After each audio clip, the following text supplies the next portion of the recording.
राम सागर बड़ा खुश था। बात खुशी की ही थी। उसकी शादी जो तय हो गई थी। आखिरकार इतनी दुआओं और मन्नतों के बाद जीवन में यह शुभ अवसर आया था, वरना उसने तो अब शादी के विषय में सोचना ही छोड़ दिया था। माँ बाप जल्दी गुजर गए थे। राम सागर घर में सबसे बड़ा था। उसके बाद दो बहनें और दो भाई थे, जिनकी पूरी जिम्मेदारी उस अकेले के कंधे पर थी। थोड़ी खेती बाड़ी थी और एक किराने की दुकान भी। 18 बरस की उम्र रही होगी जब माँ बाप साथ छोड़ गए। राम सागर ने बड़ी मेहनत की। चारों भाई बहनों की देखभाल और उनकी शादी ब्याह की जिम्मेदारी उसने माँ बाप बनकर उठाए। अब उसकी 42 बरस की उम्र हो आई थी। इस उम्र के उसके दोस्त अपने बच्चों की शादी की चिंता में मग्न थे और वो अभी तक छूटे बैल की तरह घूम रहा था। छोटे भाई बहनों की नैया पाल लगाते लगाते कब राम सागर के बालों में सफ़ेदी झलकने लगी थी, उसे पता ही नहीं चला। सबका घर बसाने के चक्कर में उसका अपना घर अब तक नहीं बस पाया था। चलो, देर आए दुरुस्त आए। रिश्ते की बुआ ने आखिरकार उसकी सगाई तय करा ही दी। उसका मन बुआ को दुआएं देते नहीं थक रहा था। लड़की पास के गांव की थी, 6 बहनों में तीसरे नंबर की। राम सागर अपनी बुआ के साथ लड़की देखने पहुंचा तो शर्म के मारे गर्दन ही नहीं उठ रही थी। लड़की चाय की ट्रे लिए सामने खड़ी थी। राम सागर नजरें नीचे किए बस उसके कोमल पैरों को निहार रहा था। गोरे गोरे पैर पतली पट्टी की सस्ती सी सैंडल में चमक रहे थे। नाखूनों पर लाल रंग की नेल पॉलिश चढ़ी थी। राम सागर तो उसके पैरों को देखकर ही रीझ गया। बुआ ने कोहनी मारी, जरा नज़र उठाकर निहार ले, बाद में न कहना कि कैसी लड़की से ब्याह करवा दिया। राम सागर ने बमुश्किल नज़रें उठाई। लड़की के सिर पर गुलाबी पल्ला था।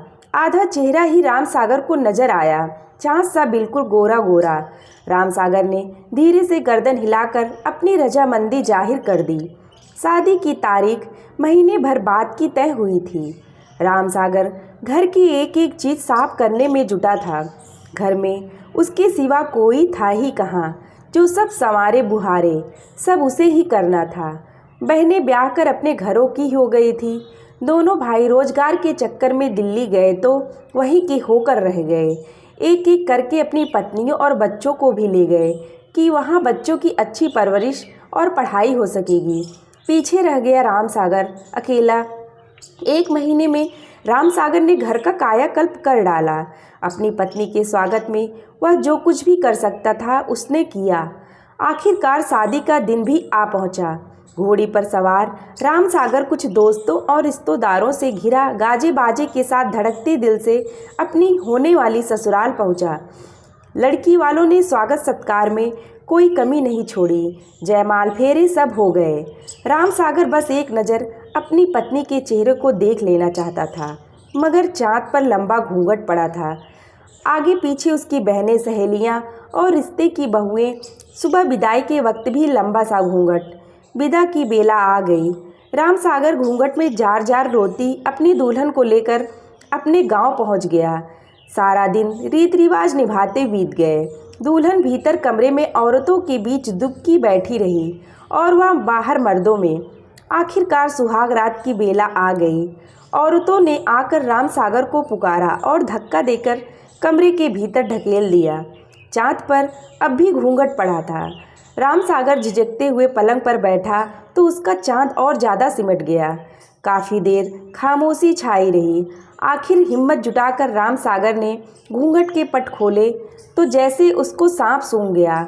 घूंघट का चाँद वो चाँद नहीं था जो उस दिन नजर आया था। ये तो कुछ फीका फीका सा था।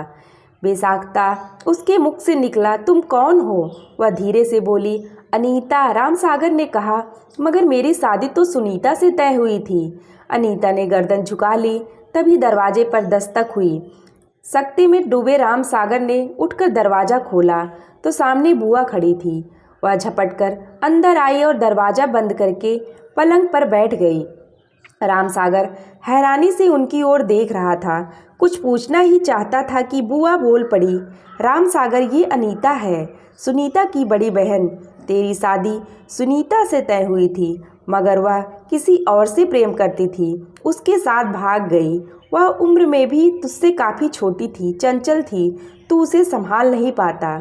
इसके पिता तो बड़े दुखी थे, मुझे बुलाकर सब सच बता दिए थे, माफ़ी मांगते थे, मिन्नतें करते थे, फिर मैंने तेरे लिए अनीता को पसंद कर लिया। सब विधि का विधान है, यह भी शायद तेरे लिए। अब तक कुंवारी बैठी थी, छोटी बहनों की शादियां पहले हो गई। देख रामसागर, अनीता रूप में भले सुनीता से थोड़ी दबी हो, मगर गुणों की खान है। अपना पूरा घर इसी ने अकेले संभाल रखा था, इसको अपना ले। तेरा ब्याह इसी के साथ हुआ है, अब यही तेरी पत्नी है। बुआ रामसागर पर दबाव बनाते हुए बोली। रामसागर सिर पकड़े नीचे बैठ गया। बुआ और अनीता एकटक उसका चेहरा देख रही थी कि पता नहीं इस खुलासे का क्या अंजाम सामने आए। चंद सेकंड बाद रामसागर ने सिर उठाया और बोला, बुआ घूंघट में घोटाला हो गया, मगर कोई बात नहीं, नुकसान ज़्यादा ना हुआ। बुआ हंस पड़ी, साथ में रामसागर भी हंस पड़ा और चाँद के चेहरे पर भी मुस्कुराहट तैर गई।